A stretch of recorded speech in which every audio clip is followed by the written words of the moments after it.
like a man. Your great-great-great-great and all of greatest aunt liked a man.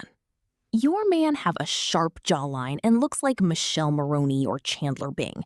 Her man probably standing somewhere 10,000 years ago, looking hairy, holding a dead animal. Don't judge.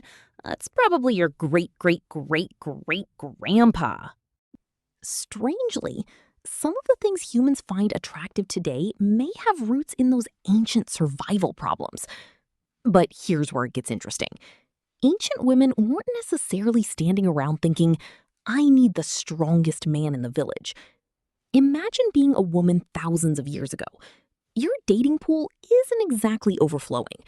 There are maybe a few eligible men in your group, and your options are essentially guy number 1, strong, guy number 2, responsible, guy number 3, good-looking, social, and famous.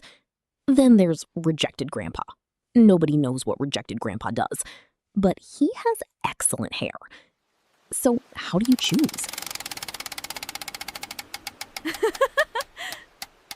No, girl. Stop choosing rejected grandpa.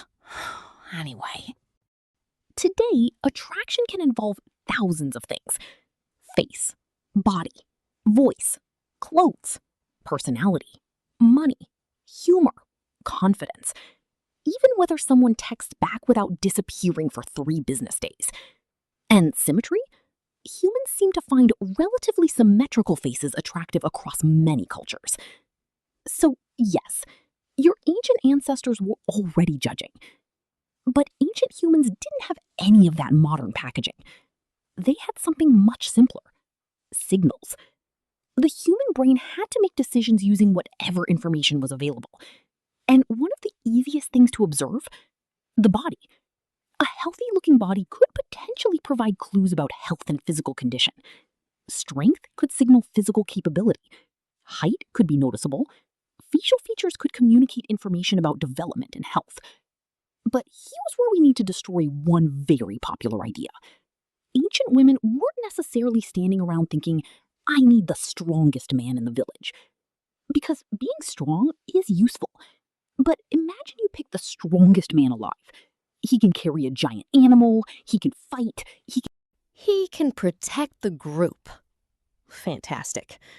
Then you discover he refuses to share food. Never helps with children. Can't cooperate with anyone. And starts a fight every time somebody touches his favorite rock. Suddenly, the muscles aren't looking quite as impressive.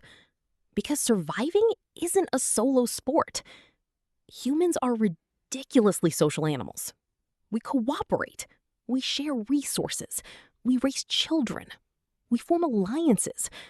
We depend on other people. So a potential partner wasn't just being evaluated as, can he beat up a wolf? Can I actually live with this person?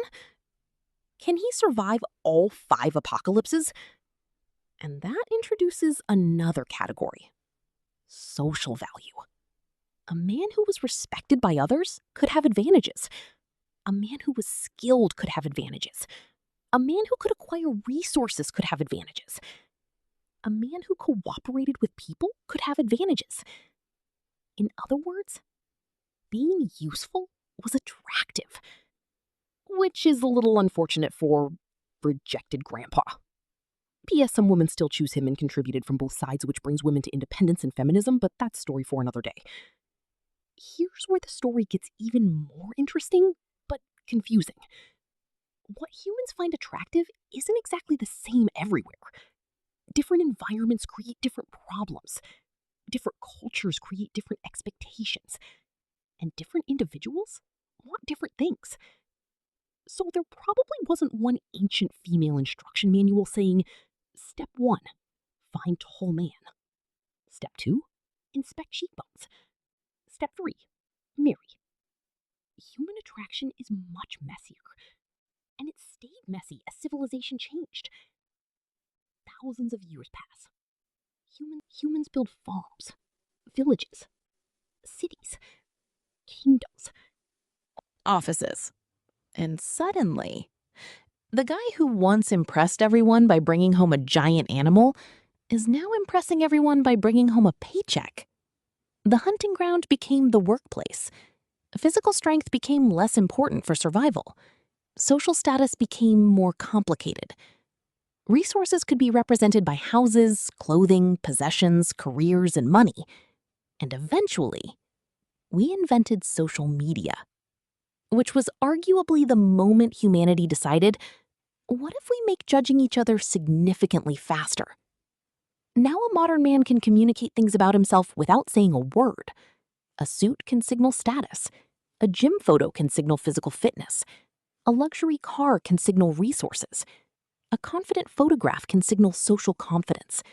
Even the way someone talks can communicate personality and social position. The signals changed, but some of the psychological machinery behind attraction may be much older. Your brain is operating in a world your ancestors could never have imagined. You can order food from a rectangle of glass, talk to someone on another continent instantly, drive faster than any prehistoric human could run. And yet, your brain is still trying to answer ancient questions. Is this person healthy, capable, desirable? Can I trust them? Would they make a good partner? Of course, there isn't one universal formula. Humans are not calculators. Personal preference matters. Culture matters. Experience matters. And sometimes, you just like someone's stupid smile. There doesn't need to be a 40,000-year evolutionary explanation for everything.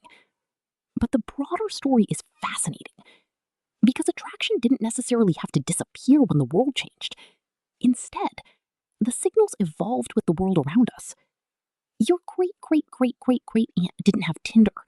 She had a completely different world, but she still had the same basic human problem. Look at all these people. Which one do I like? And honestly, after thousands of years of human civilization, we still haven't figured that one out. We just got better lighting. So maybe the biggest change isn't that human attraction completely transformed. Maybe it's that the signals changed. One last question. Okay, but why this guy?